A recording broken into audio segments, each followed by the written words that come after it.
Alors, aujourd'hui, dans cette vidéo, je vais vous montrer comment on fait une tarte à la rhubarbe. Pour ça, il me faut une pâte à tarte. Celle-ci est sucrée, hein. J'ai fait la recette d'une pâte à tarte dans une précédente vidéo. C'est une pâte sablée sucrée. Il me faut un peu de sucre, 3 œufs, 200 mg de crème liquide, un peu de farine pour rouler la tarte, et un peu de rhubarbe.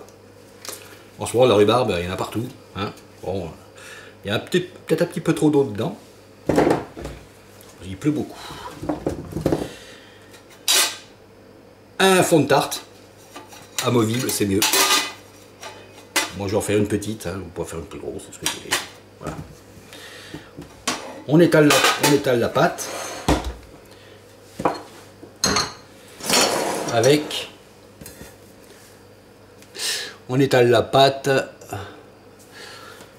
et on fonce la tarte. Allez.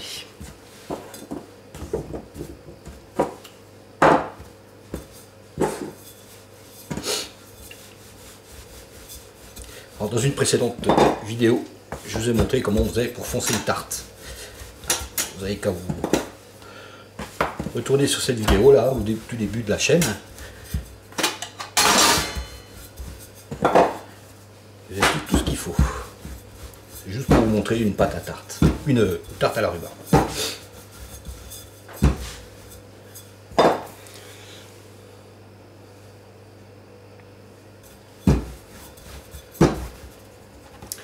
Voilà, si vous vous rappelez comment on fait, on roule comme ça, on met là le plateau,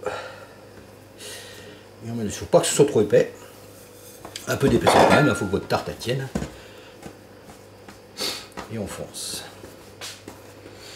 Alors celle-ci, je vais pas faire de rebord, c'est pas la peine.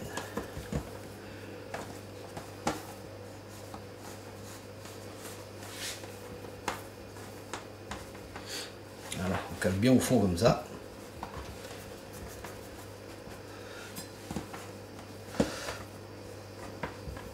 Il est préférable de faire votre pâte à tarte la veille pour la souplesse. Ça permet d'avoir moins de corps, comme on dit. Moins de corps, c'est-à-dire qu'elle soit moins élastique à la cuisson, qu'elle rétrécisse un peu moins. C'est-à-dire que le bord pourrait s'abaisser un peu et toute la matière déborderait, quoi.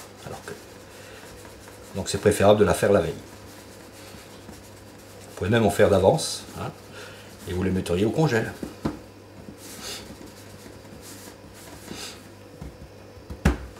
Voilà notre pâte à tarte qu'on va piquer avec une fourchette. Voilà, pâte à tarte à défoncer. Ça, vous la réservez au frais pendant ce temps-là que vous allez vous occuper de la rhubarbe. Alors la rhubarbe, moi j'aime bien toujours avec ce petit ustensile là, la mandoline à main, toujours pareil. Hein. Hop. Hop. Moi je trouve ça va bien. Après vous pourrez prendre un couteau, hein, mais je trouve que le couteau, vous en prenez plus. Après si vous trouvez que ça vous embête, si vous trouvez que c'est trop grand, vous la coupez et puis vous prenez comme ça. C'est plus pratique quand c'est plus petit. Et ça les épluche super bien. Allez, on fait tout. Voilà. Je les ai tous coupés. Alors c'est vrai qu'il y a beaucoup plus d'eau dedans. Hein. Alors ça sera un peu moins sûr, un peu moins acide. Alors après, il s'agit de les couper pas trop fines, pas trop petites, pas trop épaisses. Et je coupe. Ça fait pas 1 centimètre. Ça fait pas 1 centimètre, hein. C'est un petit centimètre. Quoi. Et on coupe. Et si vous avez bien épluché, ça se coupe tout seul. L'idée, c'est de recouvrir la pâte suffisamment pour que ça ait le goût quand même de rhubarbe. On prend le moule et on met au fond.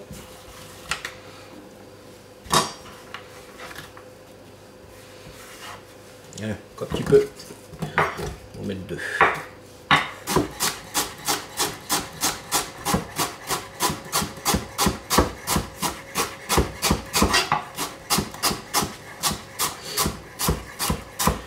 préalable, vous allez préchauffer votre four à 180 degrés.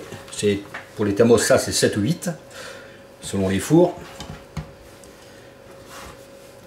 Et ça cuira 45 minutes. Voilà. Ça fera pour une autre tarte ou une compote. C'est bien aussi les compotes de rhubarbe. Voilà. Ça a recouvert ma pâte. Dans un saladier. On va casser les 3 œufs.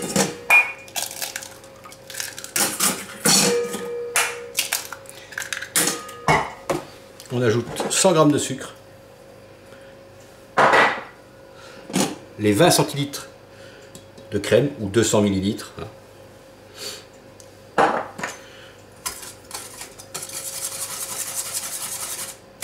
Et on touille, et on ne fait pas comme moi, on n'en met pas partout. Là-dedans, on pourrait rajouter un petit peu de vanille, ou pas. Et dans cet appareil à flanc, je n'ai mis que la crème liquide.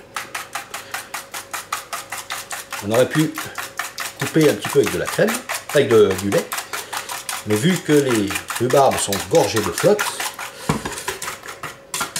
il est préférable de mettre que de la crème, que ça fasse un joli flan.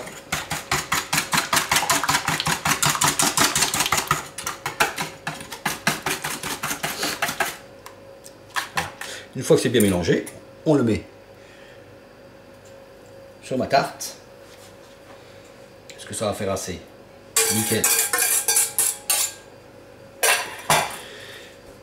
Si vous aviez une tarte plus grande, une tarte standard, ça fait 32 cm si je me souviens bien, on doublerait les proportions.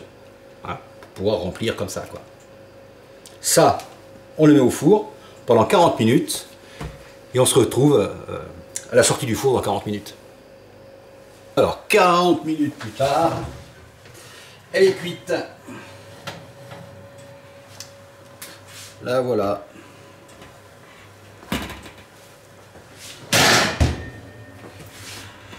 Alors, le fond amovible, je l'ai enlevé il y a à peu près un quart d'heure, 20 minutes.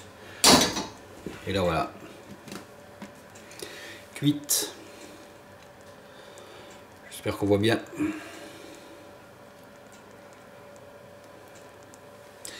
Je vous mets quelques photos après.